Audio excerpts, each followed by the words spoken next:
Hi everyone. सो ये वाला question discuss करने जा रहे हैं, another problem about dividing numbers. ठीक है, तो इस क्वेश्चन में हमारे को गिवन क्या है? हमारे को तीन इंटीजर्स गिवन है, एक ए, एक बी एंड एक के। ठीक है, अब ए और बी दो इंटीजर्स हैं। ठीक है, हमें इन दोनों इंटीजर्स को सेम बनाना है यूजिंग एग्जैक्टली के ऑपरेशंस। ठीक है, ए और बी दो इंटीजर्स गिवन है, इसको हमें एग्जैक्टली के ऑपरेशन करके इन दोनों नंबर्स को सेम बनाना है। ठीक है, एक ऑपरेशन में क्या करना है हमें? ठीक है, देखो ए है एंड बी है। एक ऑपरेशन में क्या करने वाले हैं, या तो ए को चूज करेंगे या तो बी को चूज करेंगे। फॉर एग्जाम्पल ए को चूज करते हैं। ठीक है, तो ए के बहुत सारे फैक्टर्स मल्टीपल्स होंगे जो ए को डिवाइड करते हैं। कोई भी एक मल्टीपल लो एंड उससे ए को डिवाइड कर दो। ठीक है, फिर बी को चूज कर लेंगे। ठीक है, रैंडमली कुछ भी चूज कर सकते हैं, ये नहीं कि ए के बाद बी फिर बी के बाद ए, कुछ भी नहीं, रैंडमली किसी को भी चूज कर सकते हैं एंड उसका मल्टीपल कोई भी पिक करेंगे एंड उस नंबर को उससे डिवाइड कर देंगे। ठीक है, अब एक बार डिवाइड करेंगे तो वो एक ऑपरेशन काउंट होगा। ठीक है, तो हमें ए एंड बी को एग्जैक्टली के ऑपरेशंस में इक्वल करना है। ठीक है, जैसे एग्जांपल देखते हैं, 36 एंड 48। ठीक है, हाँ इसमें से देखते हैं एग्जांपल। देखो 36 48, इन दो नंबर्स को हमें दो ऑपरेशंस में इक्वल करना है। 36 48 एंड दो ऑपरेशंस में इनको इक्वल करना है। ठीक है, तो देखो कैसे कर सकते हैं इन दोनों को। हम्म हम्म, ठीक है, इसके फैक्टर्स लिखते हैं। ठीक है, 36 के फैक्टर्स क्या होंगे? 2 2 3 3, ऐसे कुछ। 48 के फैक्टर्स लिखते हैं, इसके फैक्टर्स होंगे 2 2 2 2 3। ठीक है, ठीक है, ये इनके फैक्टर्स होते हैं। ठीक है, अब देखो हमारे को दो ऑपरेशंस करने हैं एंड इन दोनों नंबर्स को बनाना है इक्वल। ठीक है, तो देखो मैंने क्या क्या ऑपरेशंस लिए। ठीक है, अब डिवीजन के लिए ना एक और कंस्ट्रेंट है। देखो जब मेरे पास ए है एंड बी है, मेरे को ए को किसी नंबर से डिवाइड करना है, बी को किसी इसके मल्टीपल से डिवाइड करना है, तो वो जो मल्टीपल होना चाहिए ना वो ग्रेटर देन 1 होना चाहिए। वो कुछ भी हो सकता है बाकी। ठीक है, उसका मल्टीपल कुछ भी हो सकता है बट 1 नहीं होना चाहिए। ठीक है, तो मैंने 36 को पहले डिवाइड किया, मेरे को 36 48 मिला। ठीक है, मैंने 38 36 को डिवाइड किया 2 से। ठीक है, तो ये दो नंबर्स क्या बन गए? ये दो नंबर्स बन गए 18 48।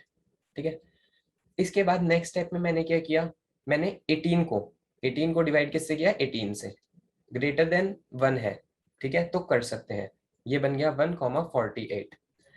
फिर मैंने थर्ड स्टेप में क्या किया? थर्ड स्टेप में अगर ये 3 होता, फॉर एग्जाम्पल ये 3 होता, थर्ड स्टेप में मैंने 48 को 48 से डिवाइड कर दिया, ये बन गया 1 1, मीन्स दोनों वैल्यू हो गई सेम। ठीक है, दोनों वैल्यूज कितने स्टेप्स में सेम हो गई? एक ऑपरेशन यहाँ किया, 2 से डिवाइड किया था, एक ऑपरेशन यहाँ किया एंड एक ऑपरेशन यहाँ किया, ये दोनों वैल्यूज हो गई सेम। ठीक है, तो हमारे अभी टोटल ऑपरेशंस लगे 3। ठीक है, तो ऐसा कुछ ही बताना है कि हमारे को दो इंटीजर्स गिवन होंगे। अब वो दो इंटीजर्स एग्जैक्टली के मूव्स में इक्वल हो सकते हैं या नहीं हो सकते। मान लो कि ना दो ऑपरेशन ही गिवन होते हैं इसमें। ठीक है, दो ऑपरेशंस में इन दोनों को इक्वल करना होता, मैं इसको 36 से डिवाइड कर देता, इसको 48 से कर देता, एक ऑपरेशन ये एक ऑपरेशन ये, दोनों दोनों नंबर 1 1 बन जाते। ठीक है, हम किसी भी नंबर से डिवाइड कर सकते हैं, मीन्स किसी भी मल्टीपल से, 36 के किसी भी मल्टीपल से डिवाइड कर सकते हैं, बट कौन सा मल्टीपल होना चाहिए? Greater than 1। मतलब 36 डिवाइडेड बाय 1 नहीं कर सकते हम ये नहीं कर सकते 36 डिवाइडेड बाय 1। ठीक है, ग्रेटर देन 1 चलेगा। तो 36 को 36 से डिवाइड किया, ये 1 बन गया। 48 को 48 से डिवाइड किया, ये 1 बन गया। ठीक है, तो अब देखो हमारे को बस इतना सा बताना है कि इस के लिए इन दोनों नंबर्स को इक्वल कर सकते हैं या नहीं कर सकते, इतने के ऑपरेशंस में। ठीक है, तो देखो इसका सॉल्यूशन देखते हैं क्या होने वाला है। दो कंडीशंस हैं, या तो के होगा 1 या तो के होगा नॉट इक्वल्स टू 1। ठीक है, के इक्वल्स टू 1 का मतलब क्या है कि ना मैं एक ही ऑपरेशन करना चाहता हूँ एंड मैं उन दोनों नंबर्स को, मैं उन, देखो दो कंडीशंस, K1 K01। K1 का मतलब ये है कि ना मैं उन दोनों नंबर्स को इक्वल करना चाहता हूँ, बट मैं एक ऑपरेशन परफॉर्म करना चाहता हूँ, ऐसा कुछ मैं एक ऑपरेशन परफॉर्म करना चाहता हूँ। ठीक है, ये चीज देखो। तो इसके लिए पहली कंडीशन क्या नहीं होनी चाहिए, A not equals to B होना चाहिए, तभी हम ऐसा कर पाएंगे। क्यों? अगर A इक्वल्स टू B हो जाता है तो K इक्वल्स टू 1 में हमारा आंसर नहीं आएगा। देखते हैं कैसे। मैंने कहा 4 एंड 4 है। अब मेरे को इन दोनों नंबर्स को इक्वल बनाना है एंड मेरे को इनको ग्रेटर देन 1 से डिवाइड करना है। ठीक है, मेरे को इनको ग्रेटर देन 1 से डिवाइड करके दोनों नंबर्स को इक्वल बनाना है। ठीक है, बट ये तो ऑलरेडी इक्वल है। मान लो इसको मैंने 2 से डिवाइड कर दिया, ये बन गया 2, इसको मैंने डिवाइड नहीं किया। तो अगर हम एक पर्सन पे ही ऑपरेशन परफॉर्म करेंगे, के इक्वल्स टू 1 का मतलब क्या है कि एक ऑपरेशन होगा, एक ऑपरेशन मीन एक ही वैल्यू पे तो हो पाएगा। तो इसका मतलब ये जो वैल्यूज हैं ये कभी भी इक्वल नहीं हो पाएंगी अगर ये ऑलरेडी इक्वल है। तो अगर हमें के इक्वल्स टू 1 के लिए आंसर निकालना है तो ए नॉट इक्वल्स टू बी होना चाहिए। ठीक, सेकंड कंडीशन क्या होनी चाहिए? सेकंड कंडीशन होनी चाहिए या तो ए बी से डिविजिबल होना चाहिए या तो बी ए से। ये वाली कंडीशन देखते हैं। दो नंबर्स हैं ए कॉमा बी। ठीक है, मैं चाहता हूं या तो मैं ए को ही चेंज करूं। ये वाली बात मेन है कि के इक्वल्स टू 1 का मेन मतलब क्या है कि ना या तो मैं सिर्फ ए को चेंज करूंगा, सिर्फ ए को डिवाइड करूंगा, या तो मैं सिर्फ बी को डिवाइड करूंगा। अगर मैं ए को डिवाइड करता हूं तो मैं ए को किसी नंबर सी से डिवाइड करूंगा एंड उस नंबर से डिवाइड करने के बाद मेरे पास क्या आ जाना चाहिए? बी। ठीक है, एंड अगर मैं बी को किसी नंबर से डिवाइड करूंगा तो ऐसा कुछ होना चाहिए, बी को मैं सी से डिवाइड करूं एंड वो आ जाए ए। तभी तो एक ऑपरेशन होगा कि मतलब एक नंबर उठाया, उसको किसी नंबर से डिवाइड किया और वो दूसरे नंबर के इक्वल हो गया। ऐसा कुछ होना चाहिए। ठीक है, तो ये वाला केस देखते हैं। मैंने ए को उठाया, ठीक है, इसको किसी सी से डिवाइड किया एंड ये बी बन गया। ठीक है, इसका मतलब क्या है? सी इंटीजर होगा कोई, तभी तो इसका मल्टीपल है। इसको ना ऐसे लिख देते हैं इक्वेशन को, a by B is equals to C. इस इक्वेशन को ऐसे लिख सकते हैं। अब a बाई बी, ठीक है, ये जा रहा है c, a बाई बी ये जा रहा है कुछ इंटीग्रल वैल्यू। इसका मतलब क्या है कि b is a multiple of a, multiple of a। इसका मतलब क्या है?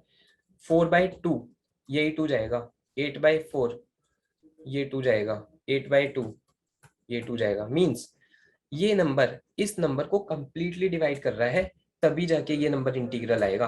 देखो ये नंबर इंटीग्रल आएगा तभी हमारे को ये चीज मिलने वाली है। एक सेकेंड,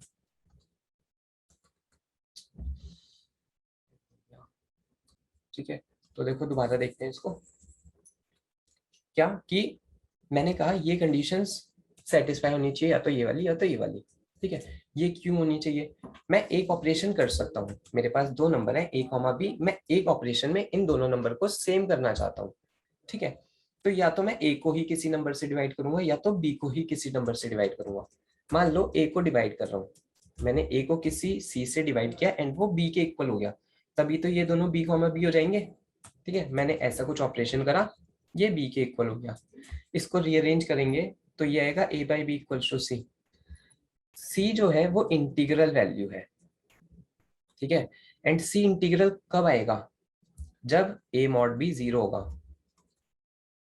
तभी तो आएगा सिर्फ कि ए बी ए को कंप्लीटली डिवाइड करेगा। तो इसीलिए देखो, अगर हमारे को ये दोनों वैल्यूज एक ऑपरेशन में इक्वल करनी है तो वो वैल्यूज इक्वल नहीं होनी चाहिए। एंड सेकंड वन, वो वैल्यूज ए मॉड बी 0 होना चाहिए या तो बी मॉड ए, कोई भी एक 0 हो जाएगा तो काम बन जाएगा। ठीक है, अब देखते हैं नॉट इक्वल्स टू 1 वाले केस में। ठीक है, नॉट इक्वल्स टू 1 वाला केस थोड़ा सा ट्रिकी है। देखो कैसे, 36 48 का ये एग्जांपल लेते हैं। 36 के फैक्टर 2 2 3 3। ठीक है, 48 के फैक्टर्स क्या है? 2 2।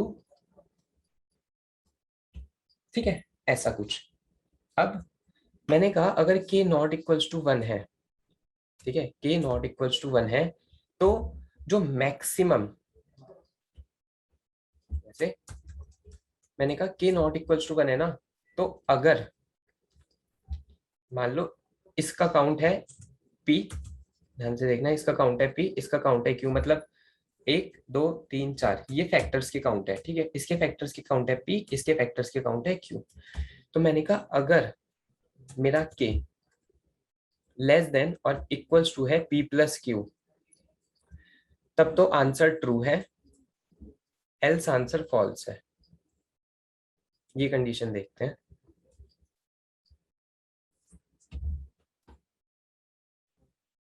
देखो, इस कंडीशन में मैं क्या कह रहा हूं कि अगर p एंड q के जो फैक्टर्स, उनका सम मेरे जो स्टेप्स हैं उनसे कम, मतलब जो मेरे स्टेप्स हैं वो उनसे कम है, तब तो आंसर आ जाएगा, वरना नहीं आएगा। कैसे? देखो, किसी ने कहा कि ना इन दोनों नंबर्स को इक्वल करना है, ठीक है। किसी ने कहा 2 स्टेप्स में कर दो, ठीक है। 36 48, किसी ने कहा 2 स्टेप्स में। मैंने कहा इसको 36 से डिवाइड किया, इसको 48 से, ये बन गया 1,1। फाइनली 1,1 बनाने पे फोकस करेंगे, ठीक है। अब नेक्स्ट आया 3 स्टेप्स में बनाओ, मैंने कहा बन जाएंगे। मैंने कहा 36 को देखो, अभी 36 को मैंने इस कंप्लीट से डिवाइड किया तो ये एक ऑपरेशन में काउंट हो गया था। 48 को इस कंप्लीट से किया, ये एक ऑपरेशन में।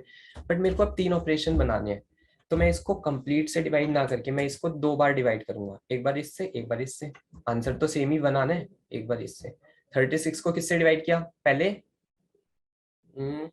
12 से डिवाइड किया, ठीक है। फिर डिवाइड किया 3 से, एंड 48 को किससे किया? 48 से।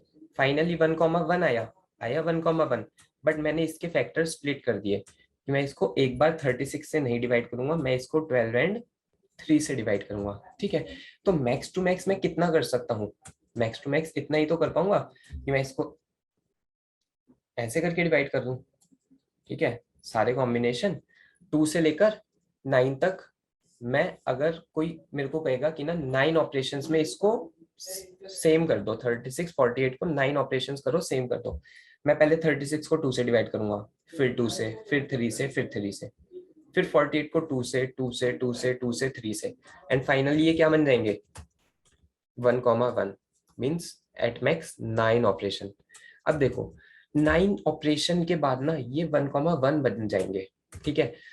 तो अब हम इन नंबर्स को ना किसी ग्रेटर देन 1 से डिवाइड ही नहीं कर सकते। मीन्स 1 के जो मल्टीपल होते हैं ना वो 1 ही होता है, एंड हमारे को इन नंबर्स को ना 1 से ग्रेटर नंबर से डिवाइड करना था, ठीक है। तो देखो दोनों कंडीशंस, अगर के 1 है एंड ये दोनों कंडीशन सेटिस्फाई हो रही हैं तो आंसर हमारा ट्रू है। अगर के नॉट इक्वल्स टू 1 है एंड ये कंडीशन सेटिस्फाई हो रही है कि मेरे जो मूव्स हैं वो इन दोनों के फैक्टर्स से कम है या फिर इक्वल है, तब आंसर ट्रू होगा, एल्स आंसर फॉल्स होगा। तो कोड करते हैं इसको। T test cases N M A B and K, ठीक है। ए बी के, मैंने फंक्शन लिखते हैं एक। देखो इन दोनों नंबर्स के फैक्टर्स की जरूरत है ना, इन दोनों नंबर्स के फैक्टर्स की जरूरत पड़ेगी। तो अगर फैक्टर्स की जरूरत है तो एक फंक्शन लिख लेते हैं जो फैक्टर्स रिटर्न कर देगा। Public static factor,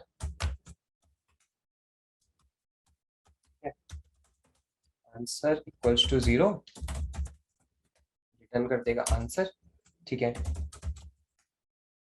integer i equals to 2 से i इज i इंटू में i, नॉर्मल सा जो प्राइम फैक्टर्स निकालने का तरीका होता है वही लगा दें, ठीक है। एन आई प्लस प्लस, ठीक है। जब तक n mod i equals to 0 है, answer plus plus n equals to n divided by i, ठीक है। इसके बाद अगर n is not equals to 0 means prime number था तो एक आंसर इसका खुद का ऐड होगा, ठीक है। ठीक है। यहाँ पे फैक्टर ए के फैक्टर इक्वल्स टू फैक्टर, ए नंबर पास किया, इसके फैक्टर के काउंट आ गए, ठीक है। बी के फैक्टर, फैक्टर को कॉल किया एंड बी पास किया। अब बुलियन आंसर ले लिया फॉल्स, ठीक है। एट द एंड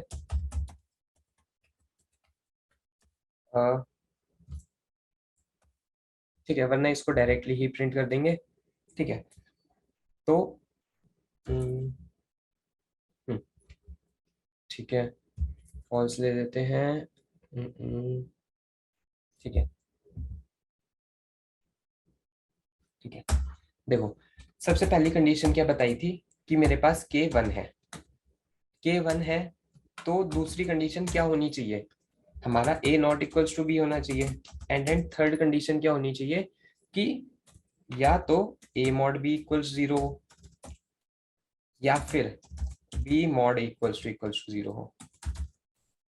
ठीक है, अगर ऐसा है डॉट प्रिंट एल क्या प्रिंट कर देंगे, यस। ठीक है, अब अगर के नॉट इक्वल्स टू वन है तो क्या कंडीशन थी, तो कंडीशन चेक करनी थी हमें एंड के लेस देन और equals to means number of steps less than और इक्वल्स टू उनके फैक्टर्स के सम के। ठीक है, A F plus B F, अगर ऐसा कुछ भी है तो भी हमारा आंसर होगा यस। ठीक है,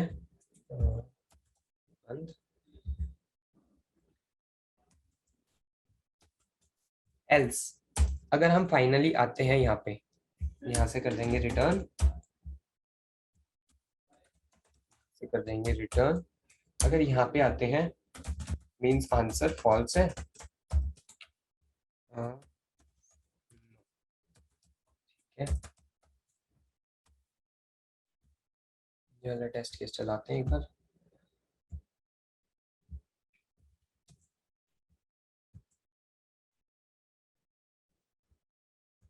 कंपाइलेशन एरर, सिस्टम,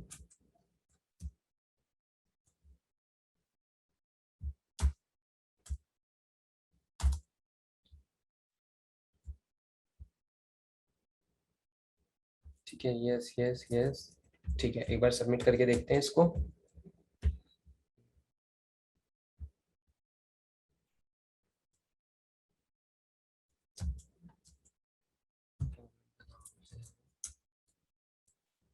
ठीक है, सबमिट करते हैं।